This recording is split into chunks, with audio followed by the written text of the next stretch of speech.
இப்போ நான் நடந்து சாப்பாடு போட்டுட்டு சுற்றிட்டு இருக்கும்போது என்ன மாதிரி ஒருத்தங்க சாப்பாடு போடுறவங்க மித்ரா சாந்தினி அப்படின்னு சொல்லிட்டு அவங்க போடுறாங்க. அவங்க ஒரு நாய்க்கு வந்து மேகட்ஸ் வந்த நாயை தேடிக்கிட்டு இருக்காங்க அதுக்கு மருந்து போடுறதுக்கு. நான் நடந்து சாப்பாடு போடுறத பார்த்துட்டு அவங்க கேட்டாங்க, அங்கிள் நீங்கள் ஏன் நடந்தே சாப்பாடு போடுறீங்க, உங்கள் வண்டி ரிப்பேர் ஆகிடுச்சுமா, இப்போ அது பண்ணுற சூழல் இல்லை அப்படின்னு ஒன்று.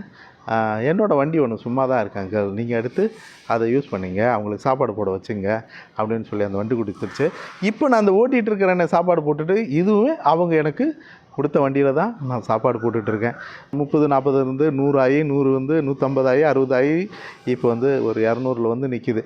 தினமே இந்த மாதிரி தான் நான் சாப்பாடு போட்டு வரேன். இது வந்து அப்போ என்ன அது ரொம்ப சந்தோஷமான காலமாக இருந்தது எனக்கு.